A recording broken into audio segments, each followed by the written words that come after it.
At my sister's luxury wedding, I was forced to sit alone in the back. Your poverty will embarrass us, my sister sneered. Suddenly, a man in an expensive suit sat beside me. Act like you're with me. When my family saw us together, they went pale.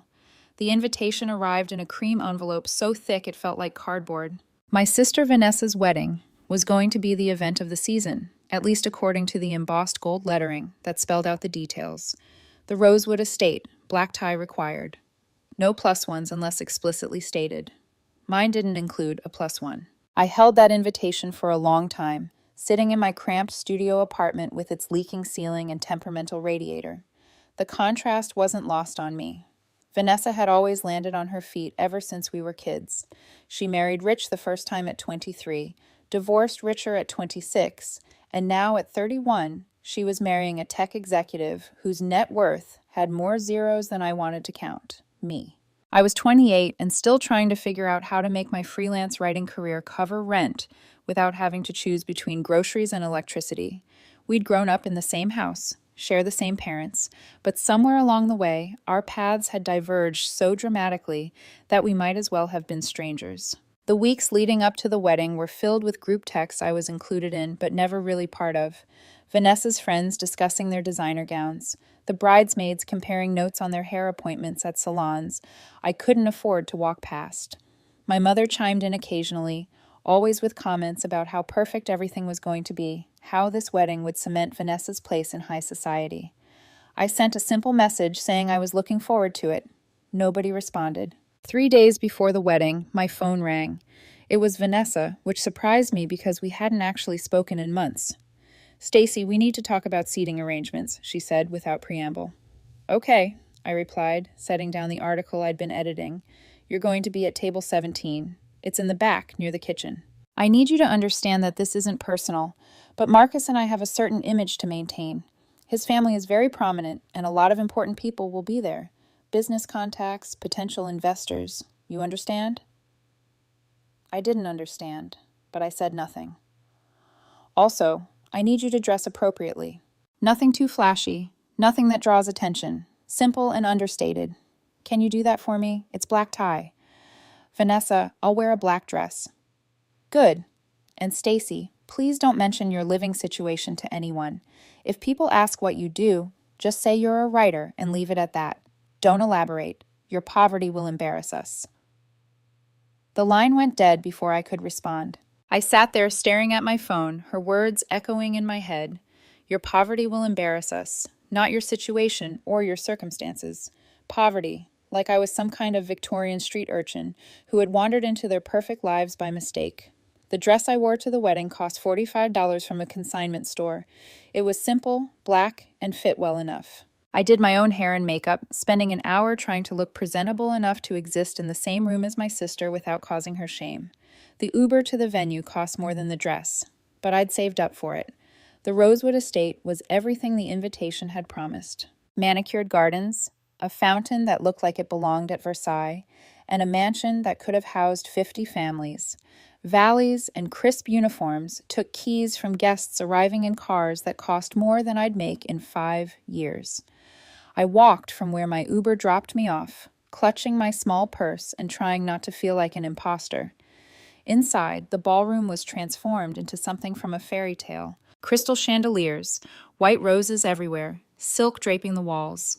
A string quartet played softly while guests mingled, champagne flutes in hand. Everyone looked like they'd stepped out of a magazine spread. I found table 17, exactly where Vanessa said it would be. Back corner, partially hidden by a decorative screen, close enough to the kitchen that I could hear the staff coordinating. The table was empty. Every other table I could see had people gathering, greeting each other, laughing. Mine had 8 empty chairs and place cards with names I didn't recognize. I sat down, smoothing my dress and trying to look like I belonged somewhere, anywhere. The ceremony was beautiful. Vanessa looked stunning in a gown that probably cost more than my annual income. Marcus looked proud, his family looking on with approval. My mother cried delicate tears that didn't smudge her makeup.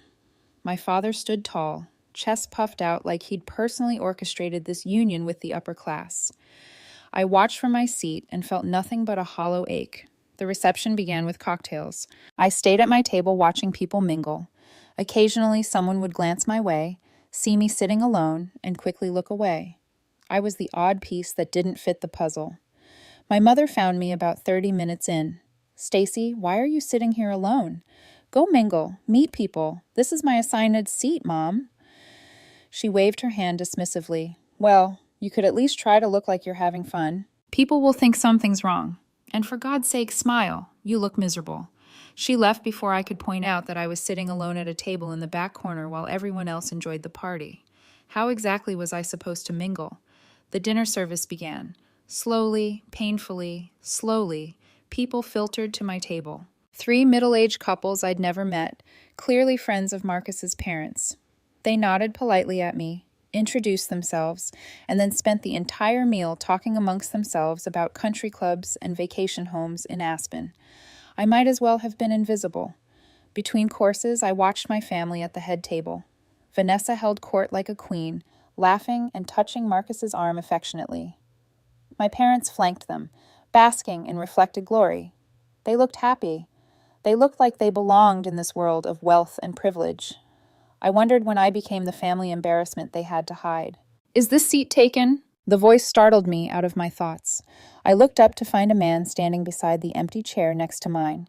He was tall, probably in his mid-30s, wearing a suit that I could tell even with my limited fashion knowledge was expensive, the kind of expensive where you can't even see a price tag because if you have to ask, you can't afford it. His dark hair was styled perfectly. His watch caught the light, and his shoes probably cost more than my entire outfit, including the Uber. "Oh no," I said, confused. "I mean, there's a place card, but nobody's sitting there." He glanced at the card, then picked it up and slipped it into his pocket. "Mind if I join you?" Before I could answer, he sat down, angling his chair slightly toward me. He had an easy confidence about him, the kind that came from never having to worry about whether you belong somewhere. "I'm Daniel," he said, extending his hand. "Stacy." I shook his hand, bewildered. "Are you sure you're supposed to be at this table? I think there might be some mistake." "No mistake." He smiled, and it was warm, genuine. "I saw you sitting here alone and thought you could use some company. Plus, honestly, the conversation at my assigned table was putting me to sleep. Tech brothers talking about their latest app developments. I told them I needed to take a call and never went back. Pretty sure they didn't even notice." "So, you came to the reject table in the back?" He laughed. "Is that what this is? I thought it was the VIP section, private, away from the chaos." Despite myself, I smiled. That's one way to look at it. Daniel leaned in slightly, his voice dropping. "Okay, here's the truth. I noticed you earlier, sitting alone, and you look like the only interesting person in this entire overblown production. Everyone else is either networking or showing off. You're just here. I appreciate that." "I'm the bride's sister," I said, not sure why I felt the need to explain. His eyebrows rose. "Really? And they put you back here?" "It's complicated." "Isn't it always?" He gestured to the room. "Family dynamics are the worst. Trust me, I know." A waiter appeared with the next course, and Daniel ordered a bottle of wine for our end of the table. The older couples barely acknowledged us, too engrossed in their own conversations. It felt like Daniel and I were in our own bubble. "So," he said after the waiter left, "what's your story, Stacy? And please don't give me the sanitized version people use at events like this. Give me the real one." I hesitated. Vanessa's words echoed in my head. "Don't mention your living situation. Don't elaborate. Your poverty will embarrass us." But something about Daniel made me want to be honest. "I'm a freelance writer. I live in a studio apartment with a leaking ceiling. I took an Uber here because I don't have a car. I'm wearing a $45 dress from a consignment store. And my sister put me back here because my poverty might embarrass her in front of all these important people." The words stumbled out before I could stop them. I expected him to make an excuse and leave, or worse, give me that pitying look people do when they realize you're struggling. Instead, he nodded slowly. "Your sister sounds like a piece of work." I laughed, surprised. "That's one way to put it." "And you're a writer? What do you write about?" We talked through the rest of dinner, really talked. Daniel was easy to talk to, asking questions that seemed genuinely interested in the answers. He told me he worked in private equity, which I barely understood, but he made it sound less intimidating than I'd imagined. He'd grown up middle class, worked his way through business school, and admitted that events like this still sometimes made him uncomfortable despite his success. "There's a difference between having money and being born into it," he explained. People who've never struggled don't understand that the world isn't a level playing field. They think everyone has the same opportunities they did. You get it, I said softly. I do. The music shifted, signaling the first dance. Everyone's attention turned to Vanessa and Marcus on the dance floor. They moved together gracefully, the picture of a perfect couple. The photographer circled them, capturing every angle. I saw my mother glance toward my table. Her eyes widened slightly when she saw Daniel sitting next to me. She nudged my father, who looked over and frowned. They exchanged words too far away for me to hear, but I could see the confusion on their faces. Your family is staring at us, Daniel observed. They don't know who you are. He smiled, slow and deliberate. Want to have some fun? What do you mean? Act like you're with me, like we're together. Let them wonder. I should have said no. I should have told him it was childish and wouldn't accomplish anything. But the petty part of me, the part that had been wounded by Vanessa's words and my family's dismissal, wanted to see what would happen. Okay, I agreed. Daniel shifted his chair closer to mine, his arm resting casually on the back of my chair. When he spoke, he leaned in close, his attention focused entirely on me, like I was the only person in the room. To anyone watching, we looked intimate, familiar. The effect was immediate. My mother's face went from confused to shocked. My father's frown deepened. At the head table, Vanessa had turned to look, her smile frozen in place. Marcus leaned over to ask her something, and I saw her shake her head, her eyes never leaving Daniel and me. They're definitely paying attention now, Daniel murmured. This is crazy, I said, but I was smiling. Sometimes crazy is fun. The dancing began in earnest, couples taking to the floor. Daniel stood and offered me his hand. Dance with me. My heart hammered. I'm not a great dancer. Neither am I. We'll figure it out. He led me to the dance floor, away from the dark corner where I'd been hidden all evening. Under the chandeliers with everyone watching, he pulled me into a proper dance hold. His hand was warm on my back, and I tried to follow his lead without stepping on his expensive shoes. Relax, he said quietly. Just follow me. I've got you. We moved together, and somehow it worked. I wasn't graceful, but with Daniel leading, I didn't need to be. He made it easy. I could feel eyes on us, my family, Vanessa's friends, the important business contacts, everyone trying to figure out who this man was and why he was with the sister who had been relegated to the back. Your sister is staring daggers at you, Daniel said, amusement in his voice. She's probably trying to figure out if she knows you. Want to really blow their minds? How? He spun me out and back in, a move that was probably simple for him, but felt dramatic and romantic. When he pulled me back, he was grinning. Trust me, he said. I don't even know you. That's not a no. He was right. It wasn't. Another song began, slower, more intimate. Daniel adjusted his hold, and we swayed together while the world blurred around us. I caught glimpses of faces as we turned, my father frowning in concentration as he tried to place Daniel, one of Vanessa's bridesmaids, whispering to another while staring at us. Marcus's business partner looking impressed. The attention should have made me uncomfortable, but with Daniel's steady presence, I felt protected somehow. You know what the best part of this is? Daniel murmured near my ear. What? Watching your sister trying to figure out if she should be happy you're not alone, or furious that you're stealing her thunder.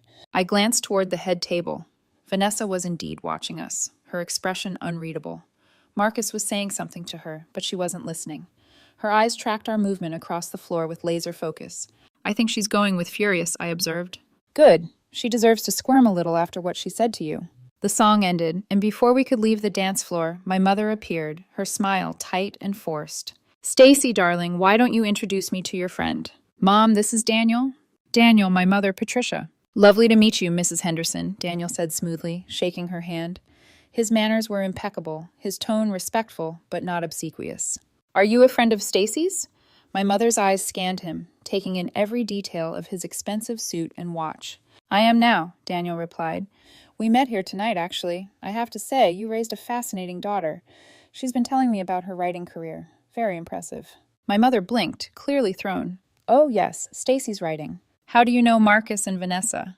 Business circles, Daniel said vaguely. You know how it is. Everyone knows everyone eventually. It wasn't technically a lie, but it also didn't answer her question.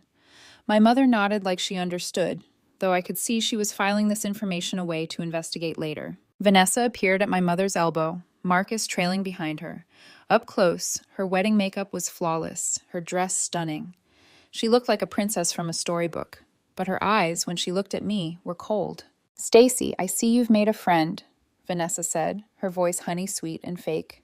Vanessa, congratulations. Beautiful ceremony, Daniel said before I could respond. You must be so happy. I am, thank you. She turned those cold eyes on him. I don't believe we've met. I thought I knew all of Marcus's business associates. Different circles, Daniel said easily. I'm more on the investment side of things. Your husband's company has been making waves. Impressive growth trajectory.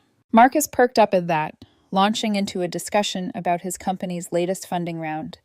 Daniel engaged with him knowledgeably, asking questions that made Marcus expand and explain. I stood there watching this man I'd just met hold his own in a conversation with my brother-in-law, all while my sister and mother tried to figure out what was happening. How do you two know each other? Vanessa asked when there was a break in the conversation, gesturing between Daniel and me. We've been seeing each other for a few weeks now, Daniel said smoothly, his hand finding the small of my back. Stacy's been keeping me a secret. I think she wanted to see if I'd stick around. My breath caught. He had just elevated this from acting like we were together to outright lying, but his hand on my back was steady, reassuring, and when I glanced up at him, he gave me the smallest wink. Play along, his expression said. Really? Vanessa's voice went up an octave.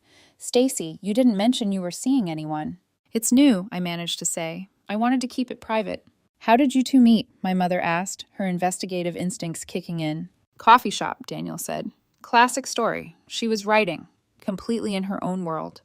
I asked if I could share her table, and we started talking. I was hooked immediately. He was good at this.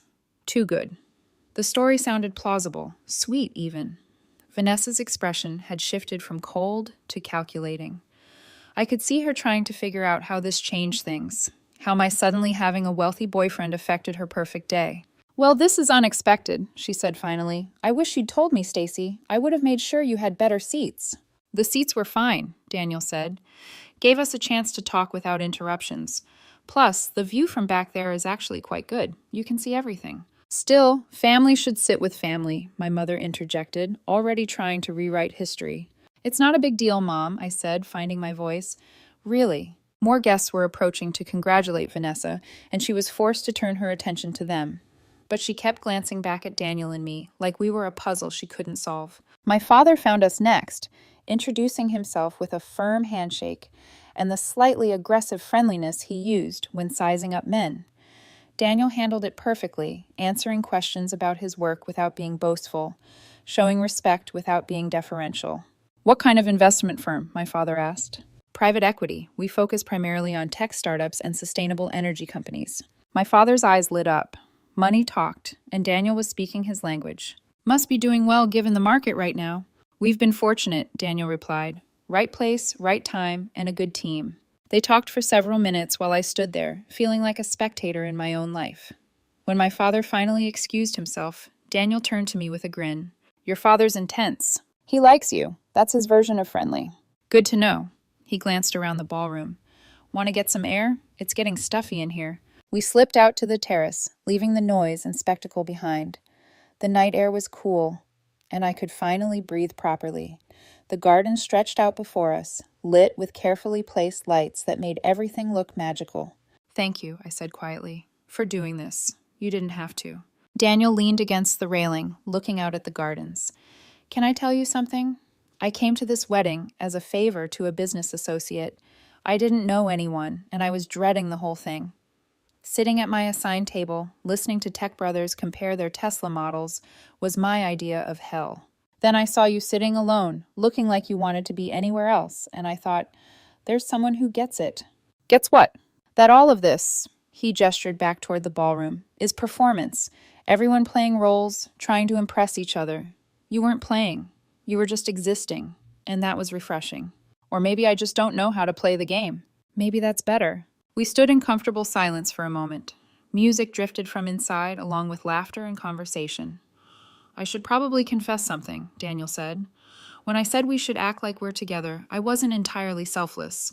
I've been watching your family's reactions, and it's honestly entertaining. I laughed. It's petty. Sometimes petty feels good. It really does. He turned to face me fully. For what it's worth, your sister is an idiot. Putting you in the back, telling you not to embarrass her, that says everything about her and nothing about you. You barely know me. I know enough. You're genuine, you're smart, and you're not afraid to be honest about your life. That's rare in my world. Most people I meet are so busy projecting success that they forget to be real. I can't afford to project success, I said, smiling faintly. Really, my bank account won't let me. Success isn't about money. It's about doing something that matters to you. You're a writer. That's hard. And it's brave. How many people give up on their dreams because it's easier to take a safe job? His words settled into something soft in my chest. Nobody in my family had ever said anything like that to me. To them, my writing was a hobby I needed to grow out of, a phase before I got a real job. Thank you, I said, my voice catching slightly. Don't thank me for telling the truth. The breeze picked up, carrying the scent of the roses from the garden. Inside, someone clinked a glass, and laughter erupted from the reception. Out here, it felt peaceful, separate from all the performance and pretense. Can I ask you something? I ventured. Anything. Why are you really doing this? The truth, not the entertaining reactions or the escape from boring conversation. What made you decide to spend your entire evening with a stranger? Daniel was quiet for a long moment, his gaze fixed on the distant lights of the city skyline beyond the estate grounds. When he finally spoke, his voice was softer than before. About 6 months ago, I went to a charity gala. Big event. Everyone important was there. I was at the height of closing a major deal, feeling successful, accomplished, and this woman came up to me.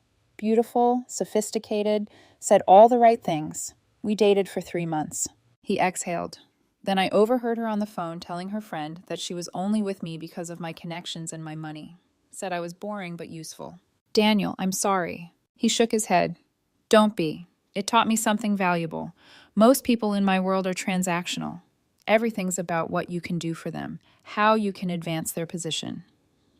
When I saw you tonight, sitting alone, not working the room or trying to leverage connections, it reminded me that authentic people still exist.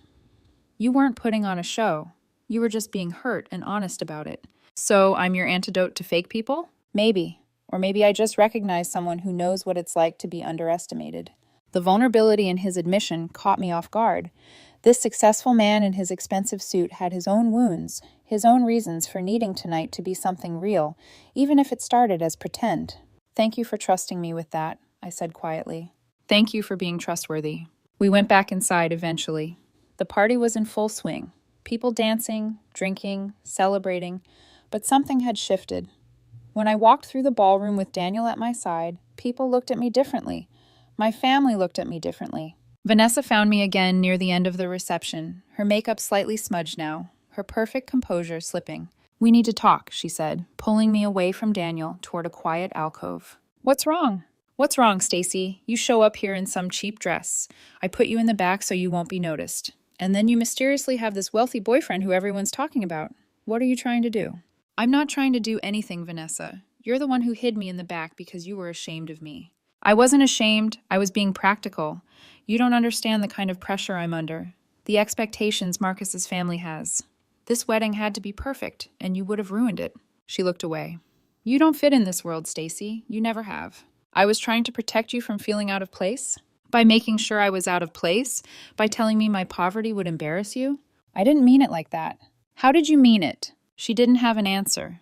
Or maybe she did, but she couldn't say it out loud.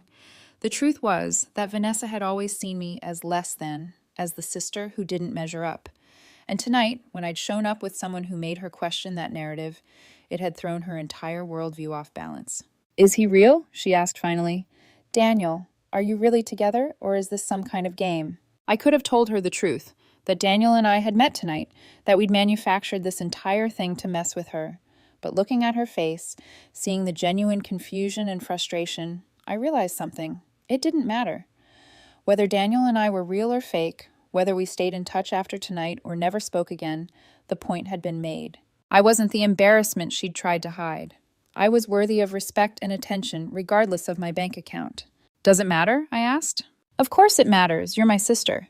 Am I? Because it hasn't felt like it. Not tonight. Not for a long time. Vanessa's eyes glistened with tears, though I wasn't sure if they were genuine or performative. She'd always been good at crying when it suited her. I'm sorry, she whispered. I'm sorry if I made you feel bad. This wedding, everything, it's been so stressful. I just wanted everything to be perfect.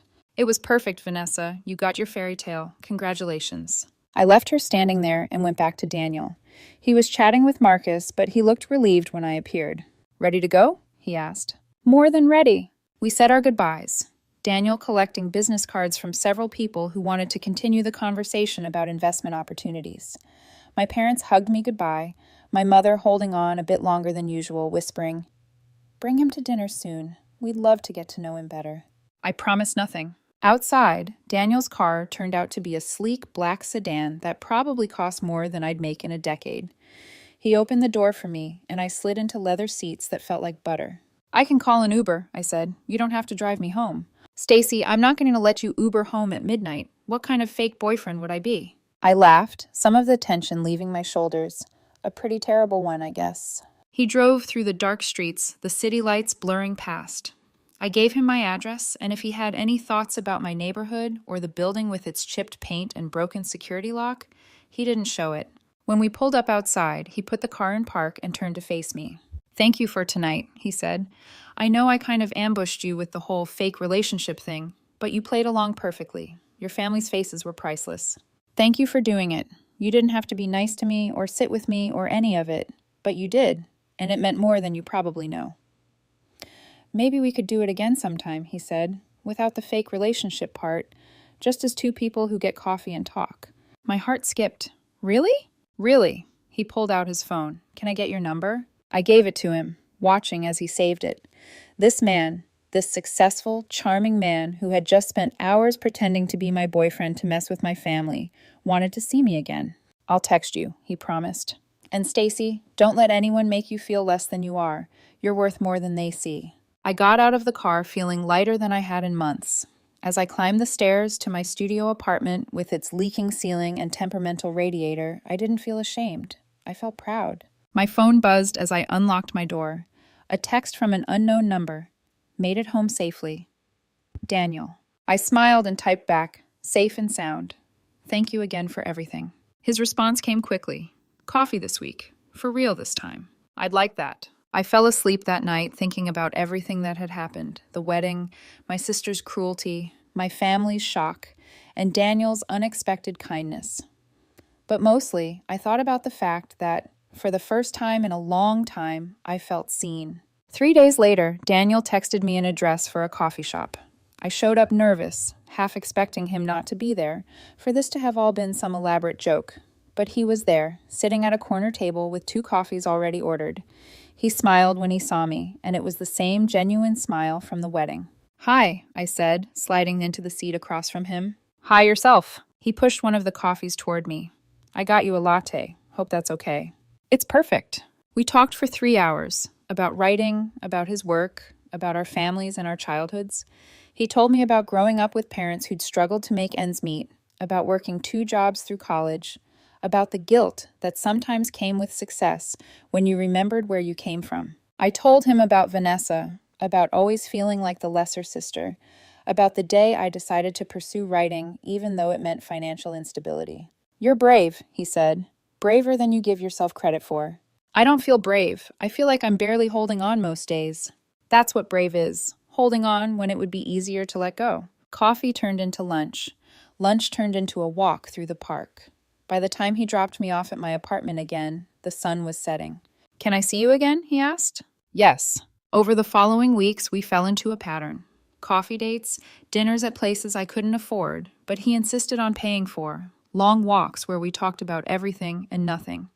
It stopped feeling like gratitude for what he'd done at the wedding and started feeling like something real. My mother called regularly now, suddenly interested in my life, asking about Daniel, dropping hints about family dinners.